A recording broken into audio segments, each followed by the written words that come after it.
Welcome to another episode of Systematic Geekology.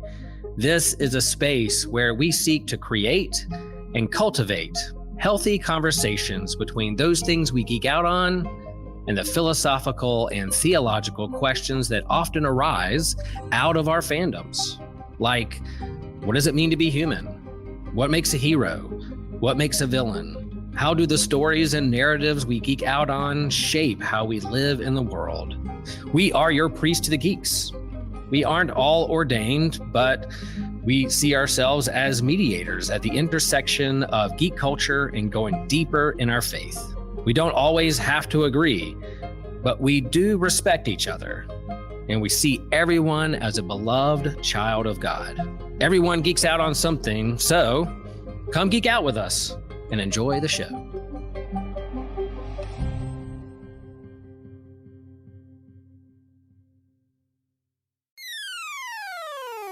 You're listening to an Anazal Ministries podcast.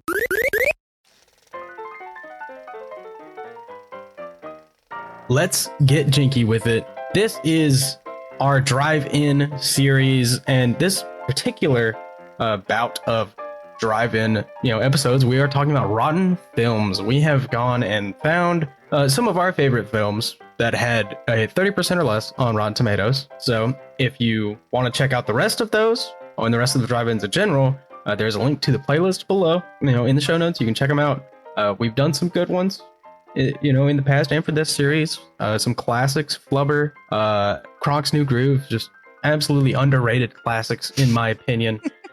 Today, I doubt you recognize the quote that I opened with, and that's because it's almost throwaway, from the 2002 live-action Scooby-Doo release, written by James Gunn, by the way. If you've forgotten that, I'm here with the lovely Laura Whitman. Hi, friends. Laura, how are you doing? I'm great. How are you? I'm great. I'm really great because I got to watch this movie today in preparation because I had nothing else to do. And I also watched the sequel, which I do think was better. But we're not talking about it. We're here to talk about Scooby-Doo 2002, which, man, I just want to go over it really quickly in general. This movie's insane. It opens on like a post-Mystery Incorporated escapade build like universe where the gang has like fully established themselves as mystery hunters, and we go through like a breakup almost. Well, not almost even. They just straight up, they break up. Like things go bad. They're fighting. They all decide to go their separate ways, do their own thing. And that lasts for a couple years. And then, of course, they get lured back to Spooky Island. And they all go do their own thing over the years. If you remember like bits and pieces from this series of movies, because they did do 4 of these, they just took a really big break between 2 and 3. And then you were like, what? Why does Daphne? It's because in that time gap, they all went and learned a bunch of stuff. And for some reason, Daphne learned to like Kung Fu. So if you remember that happening, that did happen. Daphne did learn Kung Fu, but we're here to talk about Spooky Island. And this is one of those like early 2000s, let's make a bunch of money, like cash grabs. They had like Freddie Prinze Jr., Sarah Michelle Gellar, Rowan Atkinson, Mr. Bean, plays the main antagonist of this movie, which, yeah, sorry, spoiler warning, that Mr. Bean is the bad guy, sort of. So we go through them like getting to this island, and it's one of those where it's not a man in a mask. Like it is very real, supernatural, horrifying things, which is my favorite side of Scooby-Doo. I think that's when it's at its best, when it's not just a guy in a costume, but it's only that way because of the guys in the costume. I'm not a Scooby-Doo reductionist. I could never be. So they get to Spooky Island. They investigate the island. People's souls are getting stolen, and they're getting inhabited by these island monsters. And under the guise of a big island resort with rides and all kinds of stuff set up by Mr. Bean. I can't remember his name in this movie. It's insane. It's crazy. But we find out through the course of our mystery hijinks that the actual antagonist is not the billionaire who built the resort island, who sent these letters out to each member of the gang individually to lure them here. It is Scrappy-Doo. It is Scrappy-Doo who has kidnapped the billionaire, trapped him in a hole, and built a robot version of his body to pilot around the resort and bring his evil monster army back to life, just so that he could get revenge on Mystery Incorporated for abandoning him after Scooby's puppy days, which is fair. But what do you? So if we had just left the drive-in and we watched Scooby-Doo 2002, it's 2002, and we just left the drive-in theater watching this movie, what would be your first reaction? What would you say?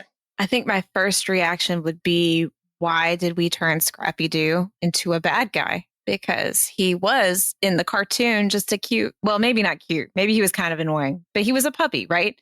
And he spoke and he talked when Scooby-Doo didn't, which was always very confusing. I don't know, but I would want to know why that choice was made. Yeah. It's definitely interesting because Scrappy-Doo shows up, and in this like timeline, I guess, of Scooby-Doo, Scrappy is not a puppy. He just has a gland issue. Like, he's a fully grown dog. He's just that big. He's like Scrappy sized and everything, but he's fully grown. They're just posing him as a grown man. And he like starts absorbing people's souls in the climax of the movie and gets huge and gross. But for me, my first reaction was would probably be, why did it look like that? And then probably, who wrote this? It was James Gunn. James Gunn wrote this. So there is some charm to it, but I did pick this, and I will tell you why I picked it. It's because the original movie that I picked for Laura and I to do Rotten Films on was actually Kronk's New Groove, which, if you're listening, I'm not sure if they're coming out in order, but you probably already heard that episode, and that's because Josh, our beloved Josh with the bad opinions, got confused and knew that we needed to cover an episode because of, we're all adults and it's hard to schedule stuff. He knew we needed to cover a drive-in episode, but he forgot which one it was. So he thought it was this one that we're recording right now with me and Laura, where my plan was to do Kronk's New Groove. So he reached out to me and he was like, hey, do you want to record Kronk's New Groove soon? And I was like, oh, sure, I guess Laura can't do it. Yeah, we can do it tonight. So then we did that. And then I found out that the episode we had just recorded was supposed to be Justin's. So he stole my movie. He stole Laura and our movie. So I had to go find another one, and I settled on 2002's epic tale, live action Scooby-Doo. And it has a 30% on Rotten Tomatoes. And to be perfectly honest, the movie's fun. It's fun to watch, and it's got that like schlock that James Gunn loves to write. And it's got some rewatch value. It's cheesy, it's fun. There's the slapstick is slapsticking. But man, it sure does deserve that 30%. It absolutely deserves to be at a 30%. Well, and it's so funny because as a rule, I kind of love James Gunn, but I feel like a lot of movies that came out in that early 2000s time frame were just weird. Like, first of all, Freddie Prinze Jr. was in everything for a while. And I think they just knew if they put him in a movie, he was going to draw people because he was Freddie Prinze. And who knew that the person that we're still talking about today is Matthew Lillard and not anybody else really from that movie. But I don't know. That time period was just a rough time for movies. I feel like a lot of us aren't looking back and being like, man, 2002, that put out some classics, right? Yeah. Attack of the Clones. Okay, to be fair, I do love Attack of the Clones, but Attack of the Clones, that's the best movie that came out in 2002. It's true. Almost. It's close. But it really, like, I'll watch it again. I will watch it again eventually because it is fun. It's fun to watch, and it's goofy, it's silly, it's a little crass. It's like it's just there. It won a Razzie for most flatulent movie or something, one of those categories, because there's amazing. Scooby and Shaggy just have a fart off, as they should. That's what maybe that was what was carrying the 30% part. It was all the other 70% that was missing. Everything else was actually just really bad, right? That 30% came just from the fart contest. That's right. But it is all the way there. It is as wacky as any other Scooby-Doo story. They were like fighting these giant creatures that are weak to sunlight, and they possess bodies. And it's allegedly James Gunn a few years ago, 10 years ago actually, which was 2015, said that there is an R-rated cut of this movie out there somewhere. Really? Yeah, which is insane to think about because this is like PG-13. Like they say a couple of bad words because it was edgy and it was 2002. Right. But man, I want to watch that R-rated cut of this movie so badly. Mm-hmm. I just need to know. I need to know what happens because honestly, I think the second one, Scooby-Doo 2. Oh, what is it? What is the subtitle? Scooby-Doo 2 something. In 2004, absolutely crushes the first one. I think it's funnier. I think it's more interesting. I think they're characterized better. But the absolute shining star to this day, like you said, is Matthew Lillard. For sure. What a phenomenal casting. Right. Like he absolutely nailed it. He is still Shaggy to this day. 100%. In all of their, like, actually, he's the voice actor. In any Scooby-Doo property, it's Matthew Lillard. Mm-hmm. And it's completely deserved because he absolutely nails it. He does. And I'll say, so we've also recorded an episode about Galaxy Con or cons as a whole.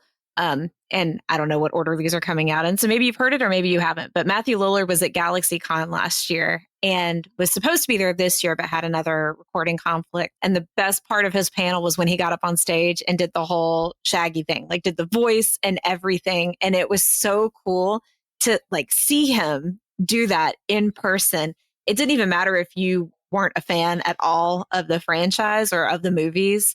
It was really cool to see him do that. And he loves that character and he loved playing that character. And he will tell you that of all the roles he's played, that was probably one of his favorite things because that was his character for sure. Yeah. It's so cool. It really is. Just because I was having a debate earlier today with one of my friends over his most iconic role. And I don't know. I still think it's Scream. For sure. But like Shaggy is right there knocking on the door. Right. Well, and Scream is having its 30th anniversary next year, which will be interesting. There's going to be some fun sort of gatherings around that, which should be neat to see. But I love the Scream movies, and Matthew Lillard is great. My kids love him because of oh my gosh, if my son was right here, he would yell at me for not remembering the name. What is not the Chuck E. Cheese movie?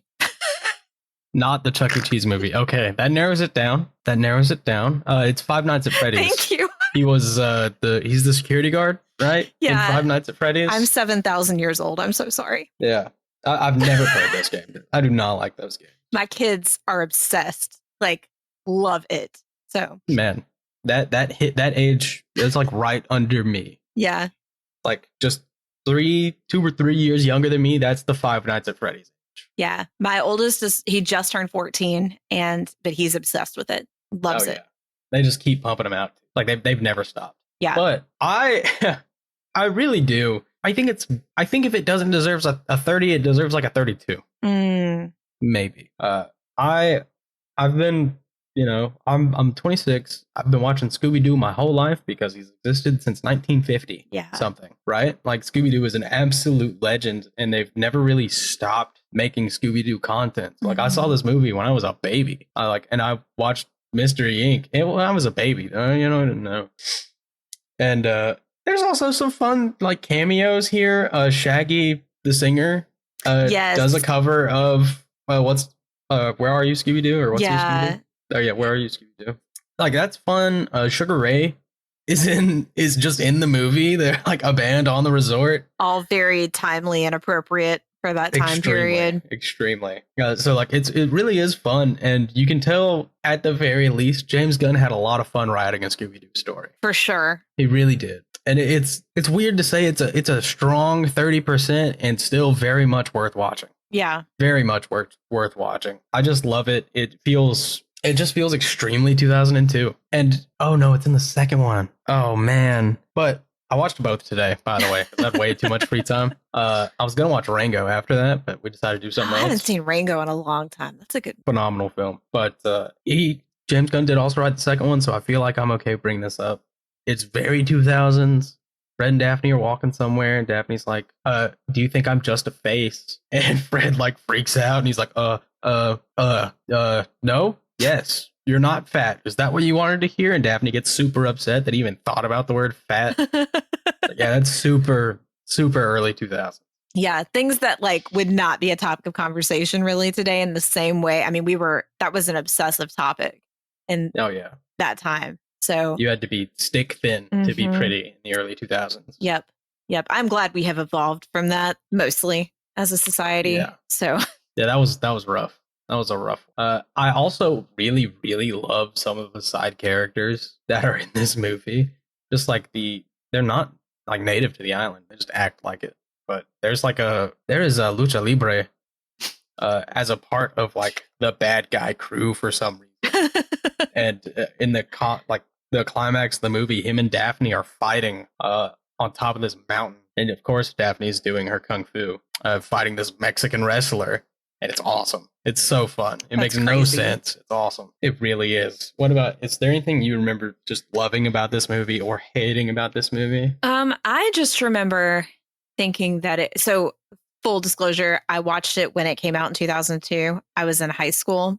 That was a long time ago. And I remember thinking, this is a movie. I watched it because Freddie Prinze Jr. was in it. And that was my, that was a nudge to my age group for sure. Mm-hmm. So I don't know. I remember, but to be fair, I didn't ever really love the cartoon either. I always thought it had the same trope in every episode. And to me, that was very one-dimensional. I am so sorry. I know there's a huge fandom of Scooby-Doo people out there that are probably like, what are you talking about? But so, I mean, in that way, it felt real to the series to me and to the franchise. But I don't know.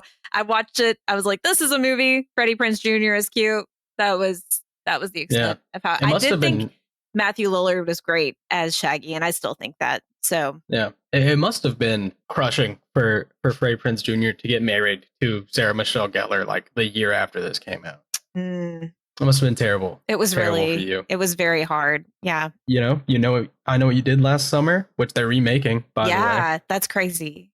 Scooby-Doo, Marriage, Scooby-Doo 2, and they're still together. What That's amazing. That's what a track record. That's really cool. Well, good for them. Now I feel less heartbroken, Yeah. Yeah. At least it lasted. Right. Didn't just get it would have been divorced terrible if I later. lost my opportunity and, darn. Yeah. I've been married for 16 years. I should clarify that. Not, Yeah. That would have been he would have been really young. He's, not that young, but he's 49 now. Yeah. So that would have been, what? Would have been like 25? Yeah. 24? That's something not that like early. It's nothing compared to like a Christian college kid. They'd get married at 17 if you let them. So I can't stress enough how much you really, really should just watch it once. If you've never seen it, just watch it once. It really is absolutely bonkers. It's insane. They dress Scooby up as somebody's grandma, and everybody falls for it. Like it really is ridiculous in the best way. It's just not a good movie. Yeah. It's just not a good movie, but it's one you're going to enjoy watching at least a little bit. Mm-hmm. It's going to be worth your time. It's short, like an hour and a half, maybe. Might be like an hour and 15 minutes. There you go. It's really worth it. You got some time to go, just put it on. I might have to revisit it with my kids, get their thoughts. It's PG-13, I think. So maybe not all of them. Yeah. I don't know. Ones might have to wait. The Whitman kids have seen a lot of movies. They were like born watching Ghostbusters and, Yeah. I feel like Star anything Wars. is really PG if your parents are there. That's true. Then it makes it parental guidance. That's true. Yeah. I definitely watched Aliens versus Predator when I was like 5. There you go. And you've made it this far. So I made it this far. I only think about it negatively sometimes. It's been a long time since I've thought there was an alien in the dark corner of my room. So I'm good now.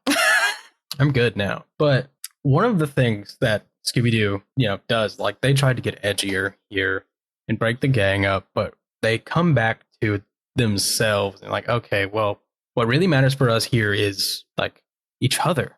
Like we have each other at the end of the day. No one can take that from us. Doesn't matter, what we might be able to do and not do. What matters is we are here together and we can stay together. We could just be friends forever and do this as long as we want. And I think that's really important to hear at the end of pretty edgy movie where just for the record, Daphne, I mentioned earlier, Daphne went and learned Kung Fu during their little time skip. Velma had a job at NASA.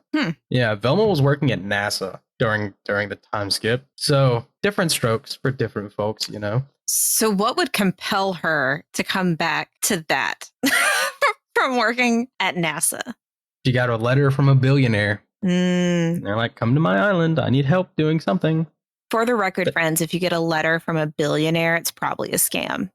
Probably a scam. Very likely a scam. Because they got scammed. The letter was from Scrappy-Doo. Yeah. And he was going to kill them. You think he's a dog, but he's not. Yeah. He's sinister. Mm. So I just feel like that's super important. And it relates to me pretty strongly. Like I spend all of my time with my friends because I don't have my own family. You know, there's not little things running around my house. Things. They're just cats. Mm-hmm. So I don't count those. I'm allergic to them anyway. But, at home, I'm with my roommates. When I'm online, I'm with my friends online. Like, I spend all my time with my friends. And I agree super heavily. Like, if you don't have that little community, like, it doesn't matter how fulfilled you might feel, there's going to be something missing. Yeah. And that's why Velma comes back, to the group long term. Because she's like, oh, NASA was cool, but I want to be here with you guys. Yeah. Those they don't have relationships like a heartfelt matter. moment. Yeah. There's no heartfelt moment or anything. They just kind of acknowledge that they're going to spend all their time together now because it's 2002. But I think a heartfelt moment could have helped a lot. I think James might have misstepped here a bit because this was still very much in the wake of 9/11. Right. I think it could have been nice. But also, it must have really stunk to be producing a movie after or before 9/11 and then have it happen and then have to still come out with the movie. Right. Because they do get on a plane and it's because they're filming this like right before. Yeah. Like they're filming this in 2001, like February, March 2001. Mm-hmm. So they're getting on the plane and they're just, airport's super chill. Like, yeah. People's just standing everywhere. There's no security gates. It's super relaxed. People on the plane are like getting up and switching seats. It's crazy. It's so funny how different it was. I remember we used to take my grandmother to the airport because she would fly to Louisiana every summer to see her brothers and sisters. And we would walk her all the way up to the gate and we would hang out in the airport and watch the planes take off. And sometimes if you were a kid, they'd let you walk onto the airplane and like check it out and then walk back off. And I mean, it was a different time for sure. And then what changed after that was dramatic. So yeah, absolutely insane. I think this movie it might be one of the ones that is like closest to it. So like it really is like right up until that happened. Things were completely different. Yeah. But not related to the movie at all, really. I just thought it was interesting. It's interesting, yeah. Yeah. Because I watched it earlier today with a few people who are even younger than me. So they just thought that was made up. One of them were like, planes don't work that way. It's like, it did used to be. Let me tell you, gather around, children. Back in my day. Yeah. We would go to the airport for fun. Or back when I was 2, actually. It was. Yeah. It was that way. I was in high school getting ready to go to college. So crazy time. But we are going to start wrapping up. So, Laura, I don't know if you've heard, but we are doing one specific question that I've had to answer several times now. What treat or snack would you not think about for a drive-in theater that might actually be perfect? Okay, so this is a tricky question because growing up, that was what we did on the weekends was go to the drive-in. So I actually did go to the drive-in all the time. And our main thing that maybe other people don't think about, we've thought of everything because that was all I ever did, was my dad used to grill cheeseburgers and then we would wrap them up in foil and throw them in a cooler and take them with us to the drive-in so we didn't have to buy drive-in food. So we always sat at the drive-in and ate cheeseburgers. Like we had a whole feast of food. Oh, so yeah. Cheeseburgers and Doritos. And at the time it was Mountain Dew. I used to be obsessed with Mountain Dew. I don't think I've even had one since college, but like that was the thing. So cheeseburgers at the drive-in. Mountain Dew just like feels worse for you than other sodas. It does. I don't know. Maybe it's also because I've lived in Western North Carolina so many years of my life that I know the name comes from moonshine. And so like there's this whole image of like racing and NASCAR that goes along with it. This is me being an old person, for a second. But back in my day, that's what Mountain Dew was moonshine. Yeah. You don't like Dale Jr. and The I do 88 love Diet Mountain Dew car. I do love Dale Jr. And in fact, I have a giant signed poster of Dale Jr. that used to hang on my wall that my husband relocated when we got married. And I'm still trying to figure out where it is. Suspicious. Maybe Suspicious. I could call him the Scooby-Doo gang to help me figure it out. But actually, so Junebug, as we call him here, he apparently, now that he's retired and everything, he just spends most of his time playing games. And his favorite game is like a super gritty, realistic World War II simulator. Interesting. That my roommate plays literally all the time. And so I've told him, like, hey, dude, you need to watch out for Dale Jr. Like, he's on there all the time. That's amazing. And he just goes on there and he, like, you know, meets people who like recognize him, like they hear his voice, and he's like, is that Dale Jr.? That's crazy. It's so cool. Hopefully one day it'll just happen to happen when I'm in there watching him. I'm going to need you to call me when that happens and just be like, I'm gonna hey, be so excited. 30 years ago, my friend Laura was like obsessed with you. And yeah, he'll be like, cool. I don't know who that is. Yeah, he'll probably be like, cool, man. Tell her I said, hey. He's so chill. He's so chill. But if you're listening, please rate and review the show on Podchaser or Spotify, Apple Podcasts, whatever you're listening on right now. Thumbs up, thumbs down, maybe. If that's how you felt, you got to be honest. I just want you to rate the show. No such thing as bad press.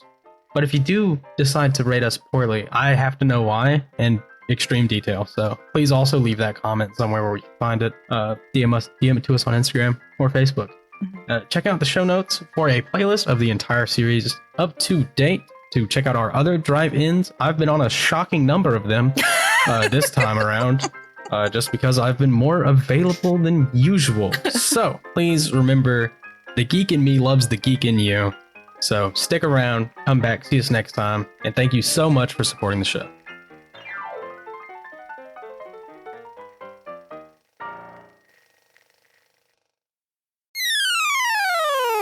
Hey friends, your pal Will Rose here.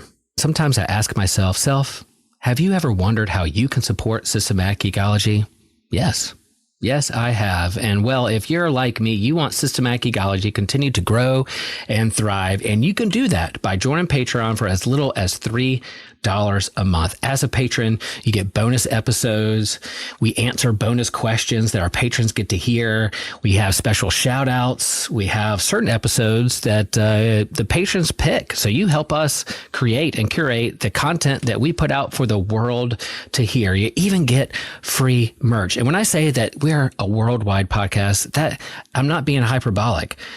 Somebody told me that we have over 20,000 subscribers from all over the world, and just half of those subscribers join Patreon for $3 a month. We would be set on keeping moving forward with the tech that we need to have the quality of podcast that we want our hearers to experience. And it'll help us get to certain events and conventions so that we can see you face to face and geek out with you in person. And let me just share that there's no shame, no guilt.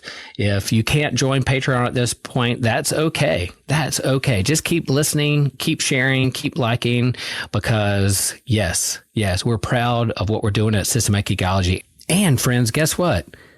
You can subscribe to Patreon for free to receive one extra bonus episode a month via the Patreon or Spotify app. That is fantastic. And we're glad that you're a part of it. Hello, Systematic Geekology listeners. This is Kevin here. Just want to give a brief ad for some of the other podcasts in our Anazao podcast network. First of all, off is Let Nothing Move You by Christian Ashley, in which Christian goes through the Bible one chapter at a time and gives his thoughts there. There is also the Bible After Hours, which is a more progressive take on the Bible that tries to challenge the status quo with satire and looks at theology. The host uses the pseudonym, the Foul-Mouthed Preacher. And as a bonus, Joshua Knoll does the voices for this one. So definitely check that one out.